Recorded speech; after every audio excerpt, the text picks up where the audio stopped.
नमस्कार, मैं हूं मनोज मनु। आप देख रहे हैं हेडलाइन के पीछे। आज संपादकों का पैनल फिर से मेरे साथ मौजूद है और चर्चा हम बंगाल की ही करने वाले हैं। पूरे देश की नजर बंगाल पर है और मुझे लगता है कुछ घंटे, ज्यादा नहीं, मुझे लगता है कि 72 घंटे के आसपास का समय बचा है और उसके बाद तय हो जाएगा कि आखिर बंगाल का संकेत क्या कहता है।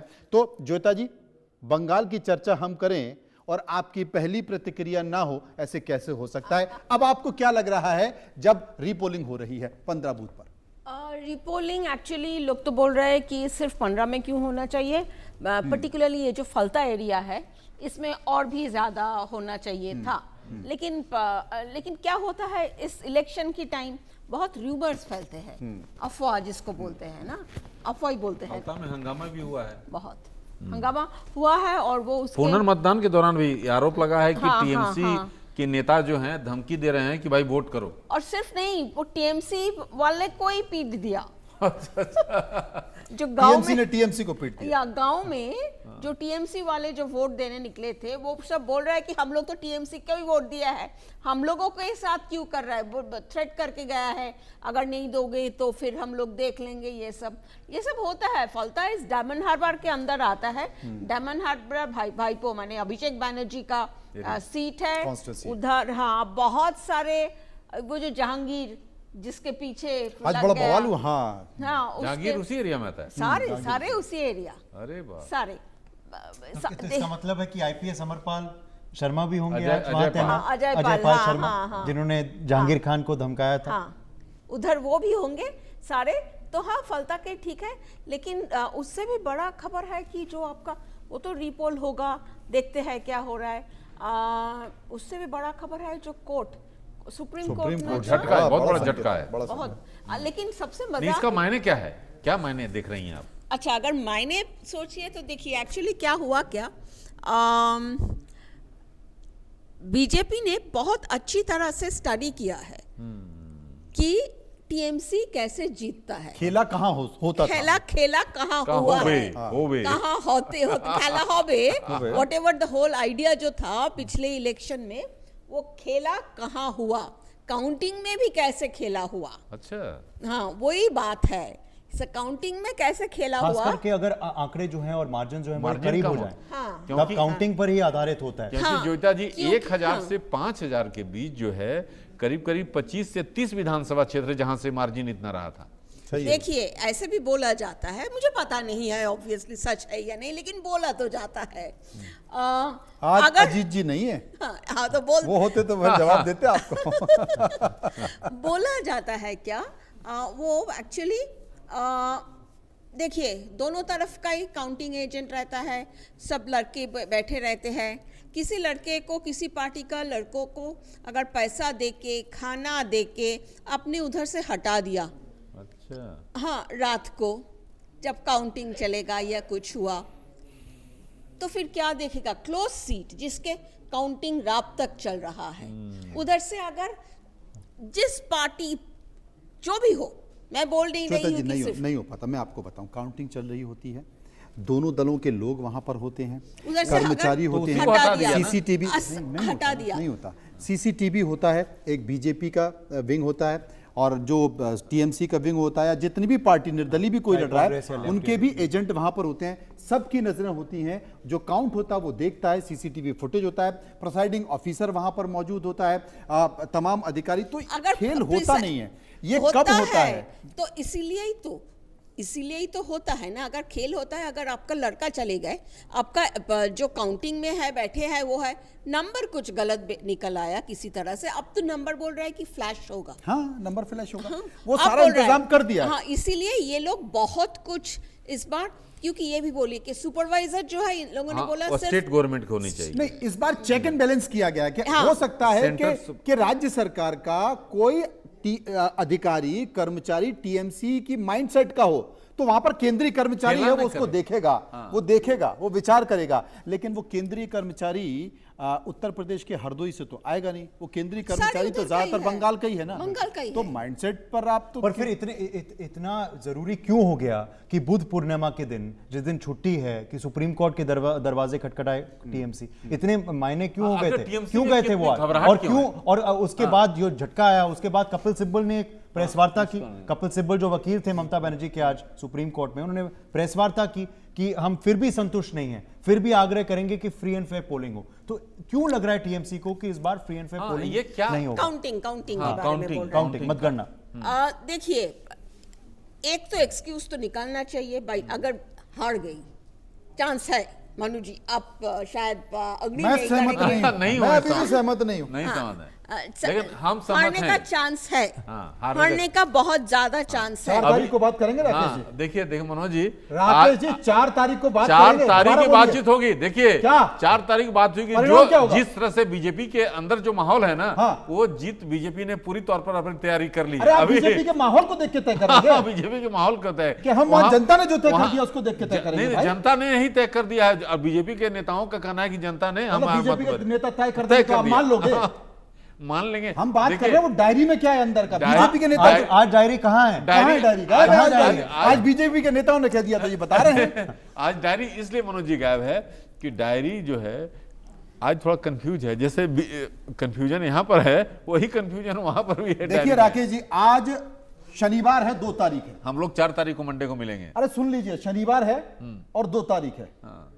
100 10 सीट ऊपर, 10 सीट नीचे, 100 सीट बीजेपी, 10 सीट ऊपर हो सकती है, 10-15 सीट नीचे हो सकती है। ये मेरा समीकरण है, ये मेरा आकलन है। हो सकता गलत हो जाए, लेकिन ये मेरा आकलन हो, ये मेरा, मुझे हम ऐसा लोग लगता क्या है betting कि कर ये रहे हैं इधर? समीकरण betting तो सही नहीं बैठ कर सकता रहे हैं है। आप बता दीजिए देखिए मैं अभी थोड़ा कंफ्यूज हूँ क्यों? मनोज जी, इसलिए मैंने आप तो श्योर थे अभी, ताली ठोक रहे थे। नहीं नहीं, इसलिए कंफ्यूज में हूँ क्योंकि जिस तरह से जो जमीनी आंकड़े आ रहे हैं ना मनोज जी, वो थोड़ा सा आप अब एक्सिस वालों की तरह हो हाँ, रहे हैं हम भी कि वो प्रदीप गुप्ता एक दिन कह रहे हैं कि हमारा एग्जिट पोल आएगा, हाँ, 29 तारीख को आएगा, उस दिन नहीं आया। फिर क्या कहा उन्होंने कि 30 तारीख को लाएंगे, तो सबके लेकिन नजरें इतना- 30 तारीख पर थे, 30 तारीख को भी नहीं आया मनोज जी। लेकिन- तो कहीं लेकिन- राकेश जी भी लेकिन- या प्रदीप नहीं, गुप्ता- लेकिन- बट एक बड़ा सवाल है, लेकिन- क्यों नहीं उन्होंने एक्सिस इंडिया ने नहीं, क्यों नहीं एक्सिस अब का तक हम छोड़ पश्चिम दीजिए। बंगाल का उदय, एग्जिट पोल जारी किया? मैं बता ये भी देता बड़ा हूं, सवाल मैं है। बता देता हूं ज्योता जी, इसको मानिए।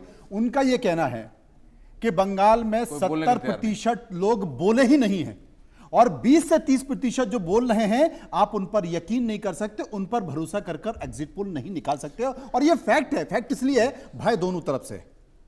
जिन्होंने बीजेपी को वोट दिया है वो भी नहीं बता रहे कि मैंने बीजेपी को वोट दिया है, और जिन्होंने टीएमसी को वोट दिया है वो भी नहीं बता रहे कि मैंने टीएमसी को वोट दिया है, क्योंकि बदलापुर हो सकता है।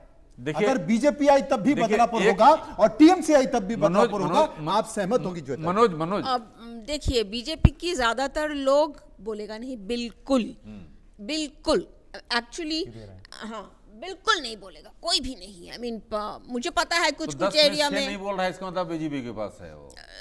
नहीं, ये भी ठीक है, ये टीएमसी की लोग भी नहीं ज्यादा बोलेगा, उनको भी तो डर है ना? नहीं डर नहीं भाई माहौल तो है। बना दिया कि सरकार बीजेपी की आ रही है, आपने बना दिया कि बीजेपी वहां जीत रही है, तो डर तो उनको ये कि कहीं वाकई बीजेपी आ गई वो क्यों बोले? तो फिर इधर जो है बदलापुर समझ रहे हैं ना, वो तो रक्त चरित्र, तो बंगाल की राजनीति में रक्त चरित्र है तो आज- और वो खत्म नहीं होगा। सुगेंदु अधिकारी ने साफ तौर पर सुगेंदु ने साफ तौर पे अपील की है कि देखिए चुनाव अपनी वोटिंग हो चुकी है और सभी लोगों से मैं अपील करता हूं, ममता जी, उन्होंने पहला ममता शब्दों का जी बोले इस्तेमाल किया है और उसका मायने समझिए मनोज जी, उसमें साफ तौर पे कहा है कि ममता जी सभी लोग शांत रहें और परिणाम जैसा भी हो उसको स्वीकार करना चाहिए करना सभी ही लोगों पड़ेगा। को। नहीं भाई स्वीकार नहीं भी करना चाहोगे तो इसका- स्वीकार करना इसका पड़ेगा। मायने वो तो कह रहे हैं, वो तो कह क्या रहे हैं। हुआ था, हाँ, पिछले बार क्या कितने हुआ हिंसा था, हुआ याद था? है? हाँ, एक क्या महीने तक हिंसा वो हुआ सब था, था। 1 महीने तक चला। हाँ।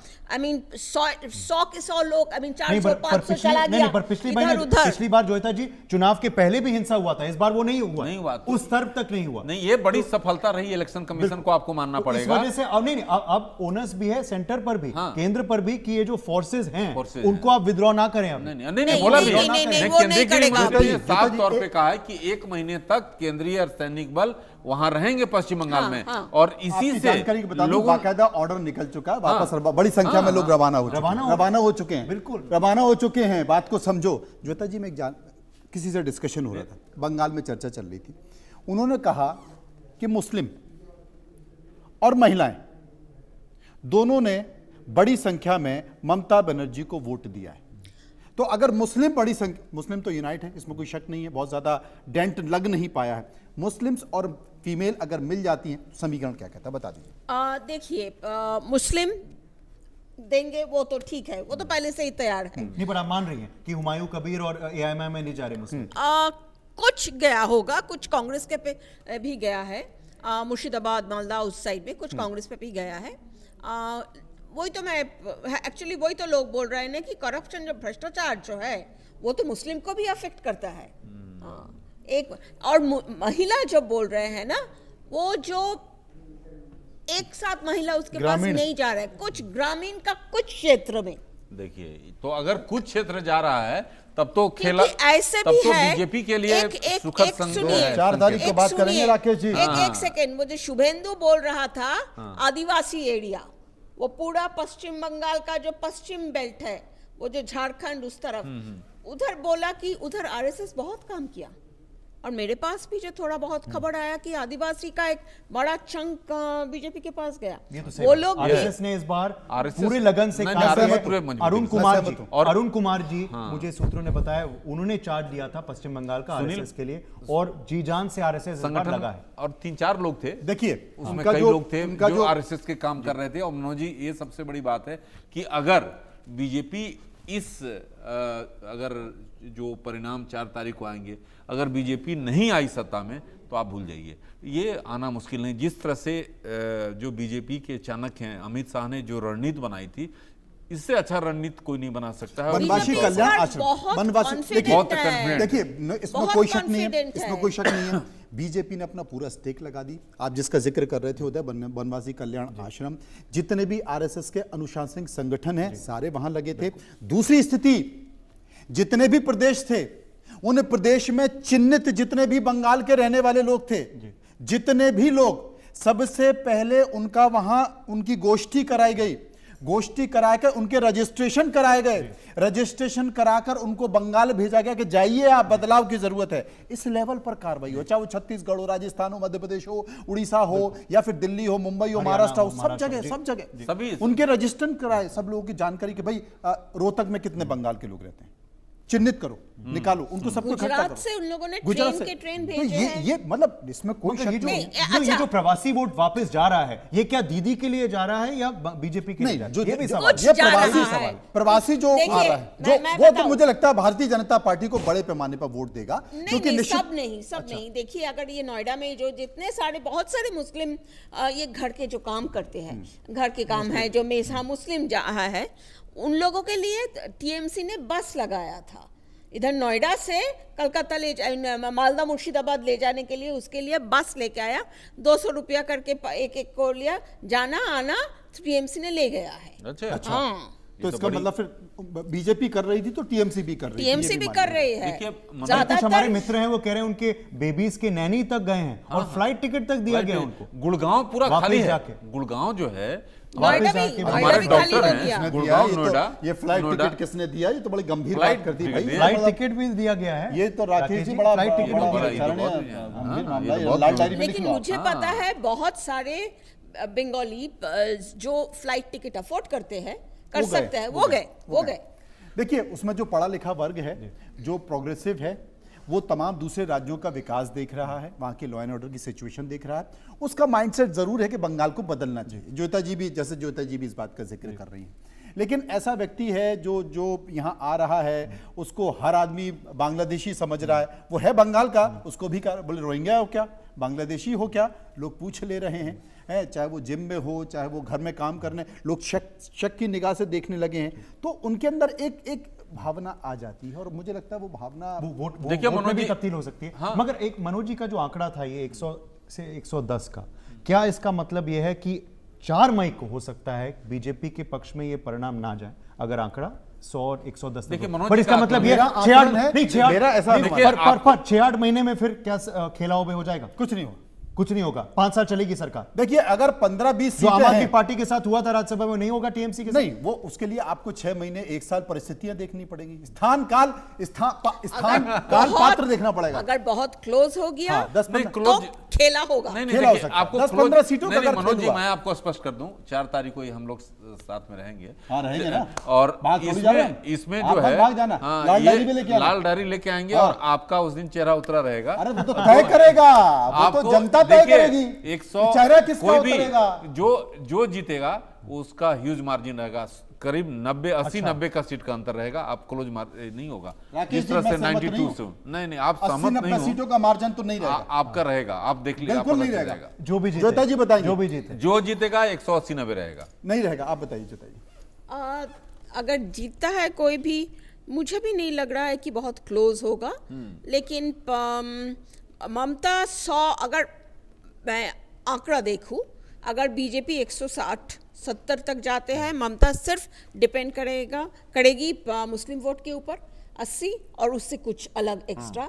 और ये ऑपोजिट रिवर्स भी हो सकता है, बीजेपी भी आ जा सकते हैं वही करीब 100-110 जिधर भी जाएगा, और लेकिन ममता उस टाइम 200 के ऊपर चले जाएगी। हाँ, यानी कि एकदम क्लोज होने का close चांस नहीं, तो का कम chance है। नहीं, नहीं है। अगर बीजेपी जीत रही है तो फिर क्या आंकड़ा होगा? आप कह रहे हैं ममता अगर जीते तो 200 हो बीजेपी सकता भी है। जीते। हाँ, बीजेपी जीते तो 170-80 तक भी जा सकता है। ये दोनों वही यानी मेरा उसमें जो 4-5 एग्जिट पोल जिस बात का टुडेज जिक्र कर रहे चाणक्य हैं। ने जो कहा, और पीपल्स पल्स ने जो कहा टीएमसी के लिए, टुडेज चाणक्य ने जो नहीं, कहा 80 बीजेपी का के अंतर रहेगा। आप 70-80 का अंतर रहेगा मनोज जी, 70-80 का आप लिख लीजिए, 70-80 का अंतर रहेगा जिसका भी देखिए, रहेगा। मैं आपको बता दूं कि बहुत ज्यादा हम ऑथेंटिक बात करते हैं, बहुत ज्यादा समय बचा नहीं है।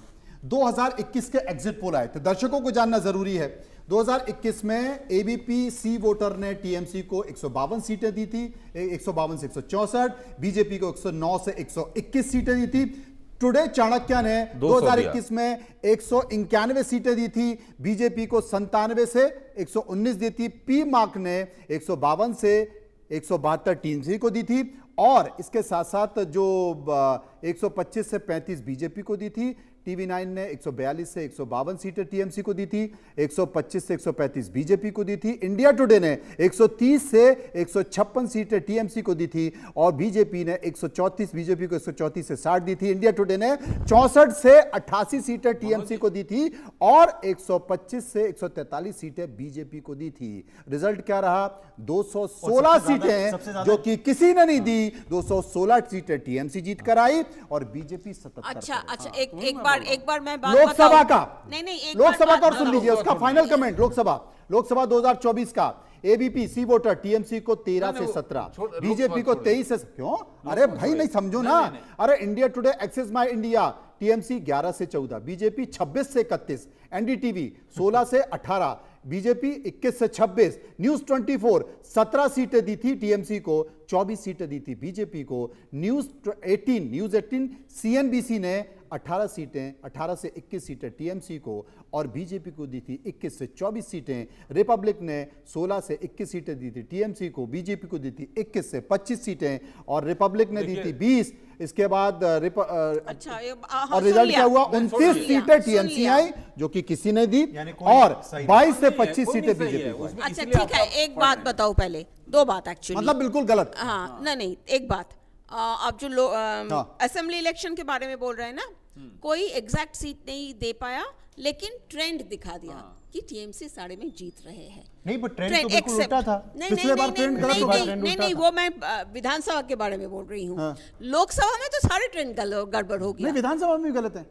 ये विधानसभा के ट्रेंड। नहीं, विधानसभा में तो टीएमसी में सारे सब में टीएमसी जीत रहा था। नहीं, जन की बात और एवं ये सारे नहीं, बिल्कुल सबने बात तो जन की बात तो अलग विधानसभा में टीएमसी 164 172, लेकिन 216। अगर टीएमसी आती है तो 190 to 200 प्लस रहेगी। हाँ। बीजेपी आती है तो 160 से 180 रहेगी। हाँ, अब मुझे- कोई आए या मुझे भी नहीं वही आए, लग रहा है। कोई आए या नहीं आए, लाइट लाइट जरूर लेकर जब आना। कल दम जरूर आएंगे। हाँ, खोल के रखना दम 4 रखना तारीख है, को। दम। आप मनोज जी, और आप उस दिन मनोज- राकेश जी ध्यान रखना, चेहरा अगर- उतरा रहेगा लाल आपका, डाली, एक सेकंड, अब चेहरा एक सेकंड। किसका उतरेगा वो तो लाल डाली में तय होगा। हाँ। अगर टीएमसी हार गए तो मनोज जी हम लोगों को क्या खिला रहे नहीं, हैं? मैं आप जो चाहेंगे मैं खिलाऊंगा। झालमुड़ी।